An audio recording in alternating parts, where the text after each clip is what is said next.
Hi, I'm Herm Gailey, here to deal with a topic that almost seems like a contradiction. Downward transitions, but with energy.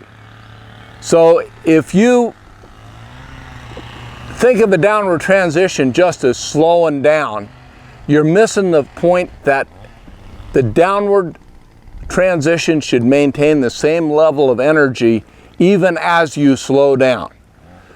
And that's where the seeming contradiction comes from. Your horse should remain engaged. So what we see a lot of times is a horse that will go along, say you're doing a trot, and you want to transition to a walk. So you'll just, and the horse dies, bottoms out, hollows out, tips his chin up, and it's not a very useful training maneuver, and it's not real pleasing in terms of engagement or collection. But if you're going along like so, and you do a downward transition and you keep your horse energized and going forward,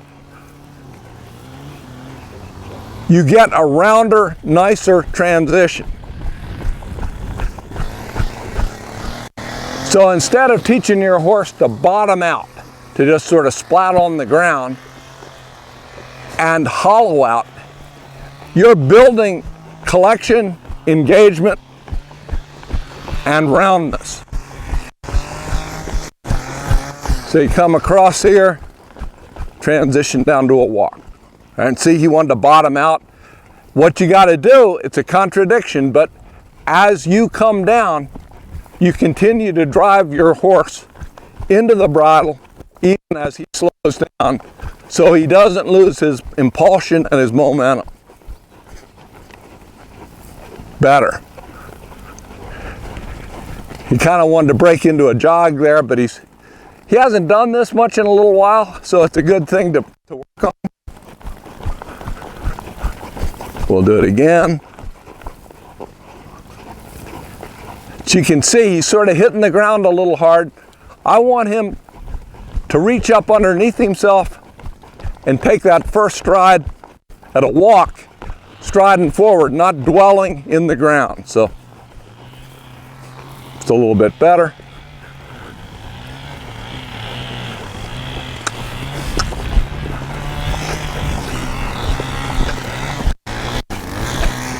And the same thing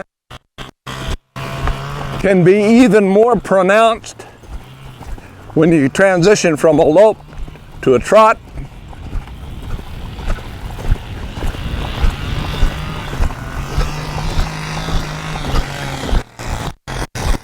So if you just do it like this,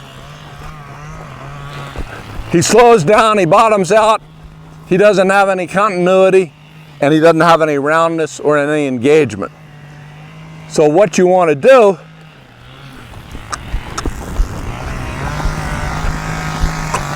drive your horse up into the bridle, half halt or check him, and keep him driving forward in the lower gait.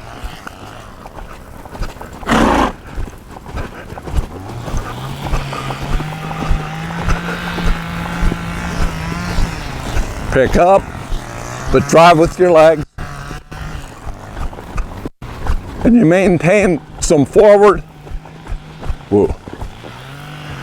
And they know the difference between doing a transition to a lower gait and doing a stop.